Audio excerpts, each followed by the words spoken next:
buonasera, Monica. Buonasera. Est-ce qu'on dit buonasera ou buonasera? Ça dépend de... Buonasera. Sera. D'accord, donc buonasera. Bonsoir.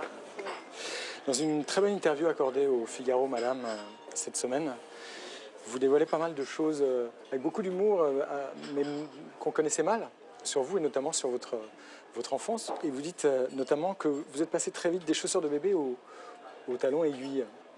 Je trouve le raccourci saisissant et amusant, mais racontez-moi un petit peu.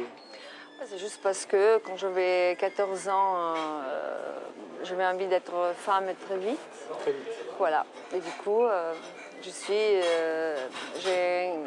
j'avais un corps qui grandissait vite et à 14 ans, on aurait dit que j'avais 20 ans. Ah oui. Et voilà. Du coup, je ne sais pas si ça me vient ou mal, en tout cas, c'était ma réalité. Et tout ça, donc, dans un petit village, enfin un petit village.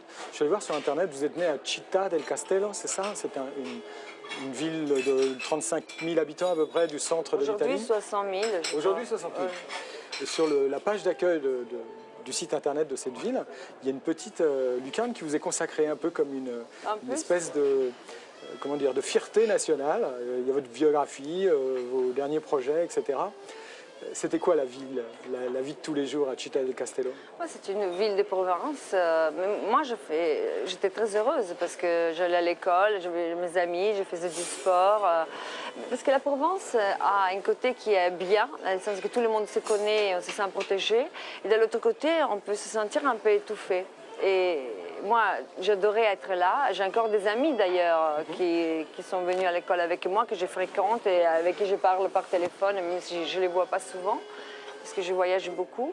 Mais en même temps, au bout d'un moment, j'avais envie de voir autre chose. Du coup, voilà, ça naît aussi de là, ma soif de connaissances, de voyager et tout ça.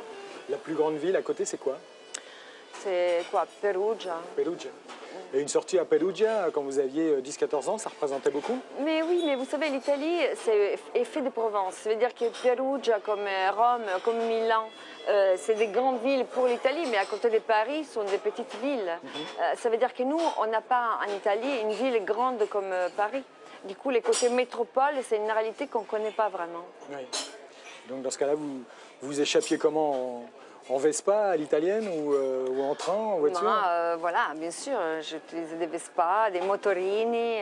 Mais à 18 ans, j'avais déjà le permis de conduire. Du coup, à 18 ans, j'avais déjà la voiture. Vous aviez beaucoup de fiancés, beaucoup de prétendants en tout cas? Mais beaucoup de fiancés, non, pas vraiment. Disons que j'aime bien, moi, les relations qui font créer des situations où on se connaît mieux. Du coup, je suis plutôt pour les relations qui durent dans le temps. Oui. Votre premier amoureux d'enfance, il s'appelait comment? Vous vous souvenez? Mais en vérité, moi, j'étais amoureuse très vite, dans le sens que j'étais déjà amoureuse à l'école primaire, on dit. J'étais amoureuse du même garçon pour 5 ans. Déjà quand j'étais toute petite, et je peux vous dire que je souffrais des peines d'amour comme un adulte. Du coup, je crois que il faut faire attention quand les enfants disent ah, j'ai mon petit amoureux et tout, parce que moi j'y crois. C'est vrai qu'on peut être très jeune et souffrir déjà pour amour. Mais il l'a su, lui, parce que parfois il arrive que lorsqu'on est enfant, on aime en secret. Il n'a jamais su. Jamais. Vous aimez la photo en spectatrice?